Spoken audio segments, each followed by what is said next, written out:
नमस्कार, मी कीर्ती देशमुख किचन या चॅनलवरती आपलं सगळ्यांचं खूप स्वागत करते। आजच्या व्हिडिओमध्ये आपण 17 मे 2026 रोजी लागणाऱ्या अधिक महिन्यामध्ये केलं जाणारं श्री सत्यनारायण व्रत किंवा पूजा आपण या व्हिडिओमध्ये पाहतो आहे।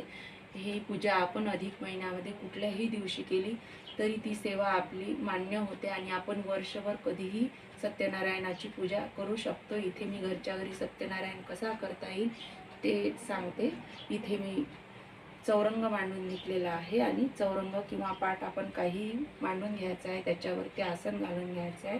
नंतर आंब्याच्या पानाचं तोरण करून घेतलेलं आहे आणि इथे मी चौरंगावरती श्री विष्णूचा फोटो मांडून घेतलेला आहे। अशा पद्धतीने फोटो आपल्याला बाजारामध्ये सहज मिळून जातो आणि फोटोची मी पूजा करून घेतलेली आहे। गंध अक्षदा वाहून आणि हार घालून घेतलेला आहे। बाजूने समया मांडून घेतलेल्या आहेत। समयाची पूजा करायची आहे। चौरंगावरती तांदूळ किंवा गव्हाची सुद्धा रास आपण घालू शकतो। इथे मी समयाची पूजा करून घेत आहे।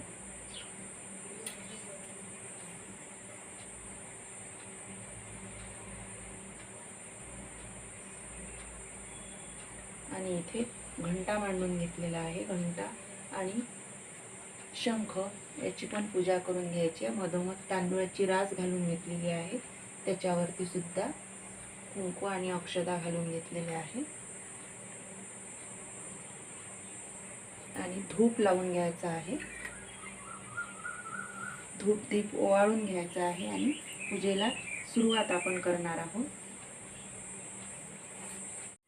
पूजेसाठी साहित्य इथे घेतलेलं आहे। ताम्हण घेतलेलं आहे, नंतर विड्याची पानं, आंब्याची पानं, 2 जानवी घेतलेली आहे। नैवेद्याला गूळ खोबरं घेतलेलं आहे, तुपाचं निरंजन, नंतर कापूर घेतलेला आहे, पंचामृत घेतलेलं आहे, प्रसादाचा शिरा घेतलेला आहे, हळद कुंकू अक्षदा घेतलेल्या आहेत। नंतर सत्यनारायणाची अशा प्रकारची पोथी मिळते ती घ्यायची आहे। नंतर ऋतुफळ जे असेल ते घ्यायचं आहे किंवा केळी वापरायची आहेत। नंतर रास घालण्यासाठी तांदूळ किंवा गहू काही आपण वापरू शकतो। इथे हळकुंड, सुपाऱ्या, चिल्लर नाणी घ्यायची आहे आणि बदाम। अशा पद्धतीने पूजेचं साहित्य इकडे नारळ घेतलेला आहे। नंतर पाणी घ्यायचं आहे पूजेला। नंतर मंजुळा घ्यायच्या आहेत तुळशीच्या आणि दुर्वा घ्यायचा आहे, लाल फुलं। अशा पद्धतीने आपल्याला पूजेचं साहित्य घ्यायचं आहे। गणपतीची मूर्ती आपल्याला तामणामध्ये घेऊन घ्यायची आणि अभिषेक घालायचा आहे पंचामृताने आणि साध्या पाण्याने पण। वक्रतुंड महाकाय सूर्यकोटी समप्रभ निर्विघ्नं कुरु मे देव सर्व कार्येषु सर्वदा।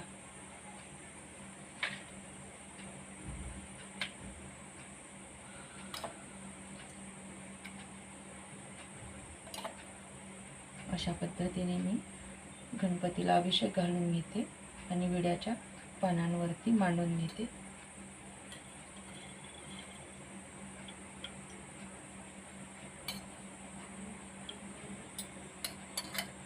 इथे आता पानांवरती विड्याच्या गणपती ठेवून घेतलेला आहे आणि आता लाल गंध आणि अक्षदा वाहायच्या आहेत आणि दुर्वांची जोडी लाल फूल वाहून घेते।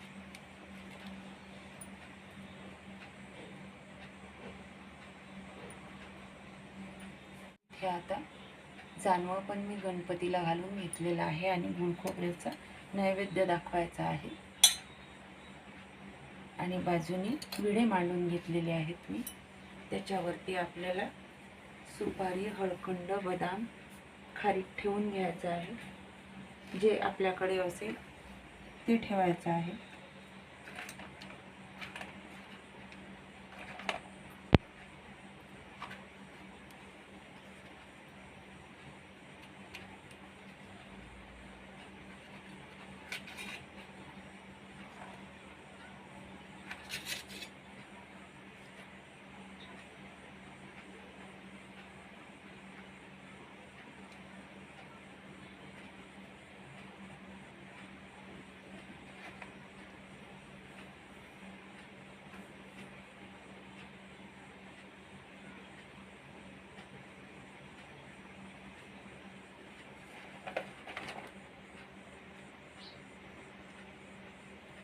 आता मी 4 विडे मांडून घेतलेले आहेत. 4ही विड्यांवरती हळकुंड, पैसा आणि बदाम, सुपारी घेण्याआधी धुवून घेतलेले होते. अभिषेक घालून घेतलेला होता दह्या दुधाने, पंचामृताने. आणि आता गंध अक्षदा वाहायच्या आहेत सगळ्या विड्यांवरती. सगळ्यांची पूजा करून घ्यायची आहे.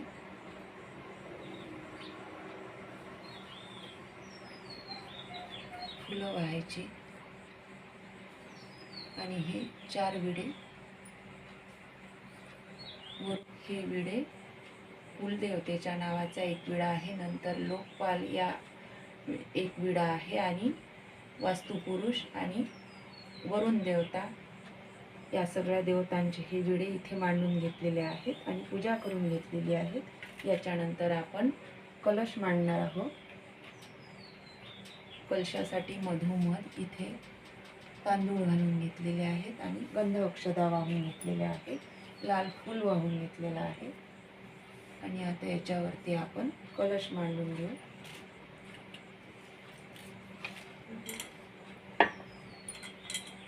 कलशामध्ये अक्षदा घालून घेते.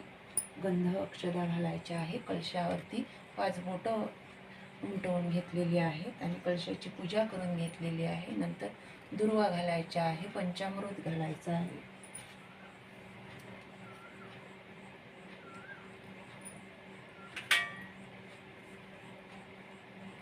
आणि आंब्याचा डहाळा असेल तर डहाळा, किंवा पानं असतील तर पानं घालायची कलशामध्ये. विड्याची पानं पण घातली जातात. इथे मी विड्याची पानं आणि आंब्याची पानं दोन्ही पानं घालत आहे.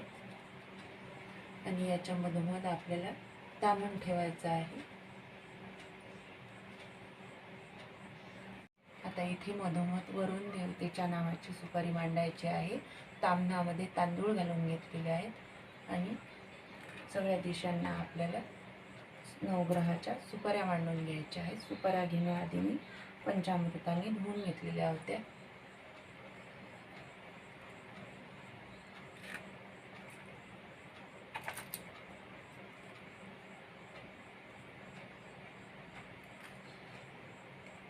आता इथे सगळ्या पूजा मांडून झालेल्या आहे. प्रत्येक सुपारीची पूजा करून घ्यायची आहे. गंध अक्षदा व्हायच्या आहे, फूल व्हायचं आहे.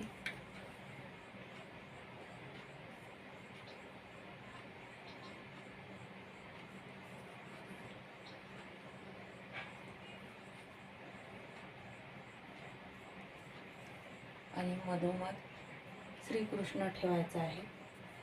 इथे आता तामणामध्ये मी श्रीकृष्ण घेऊन घेतलेला आहे. बाळकृष्ण घ्यायचा आहे आणि पंचामृताने आंघोळ घालायची आहे. आणि नंतर साध्या पाण्याने आणि स्वच्छ पुसून घ्यायची आहे मूर्ती. कृष्णाय वासुदेवाय हरे परमात्मा. हे आता तामणामध्ये कृष्ण मी ठेवून घेत आहे. नंतर बाळकृष्णाला गंध अक्षदा व्हायच्या आहे.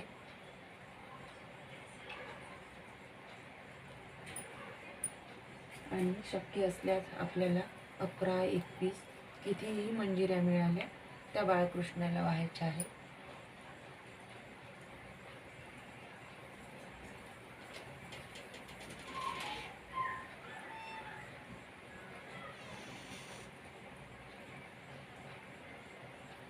चौरंगावरती बाजूलाच मी 2 विडे मांडून घेतलेले आहे. त्याच्यावरती नारळ ठेवून घ्यायचा आहे.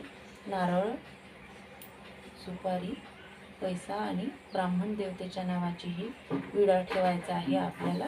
आणि चौरंगावरती बाजूला फळं ठेवायची आहे.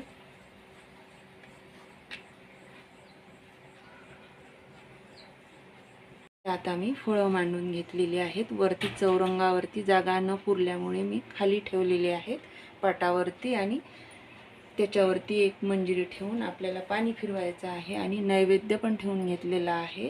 प्रसादाचा शिरा ठेवलेला आहे. आणि रोज जो आपण स्वयंपाक करतो त्याचा पण नैवेद्य आपल्याला पूजेला दाखवायचा आहे. नंतर इथे आता पोथीची पूजा करून घेतलेली आहे. गंध अक्षदा वाहून आणि पोथी वाचून घ्यायची आहे. त्याच्यानंतर आरती करायची आहे. आता मी पोथी वाचून घेते. इथे माझी छान आरती करून झालेली आहे आणि आता तांबूलाचा किंवा विड्याचा नैवेद्य आपल्याला दाखवत असताना दाखवायचा आहे.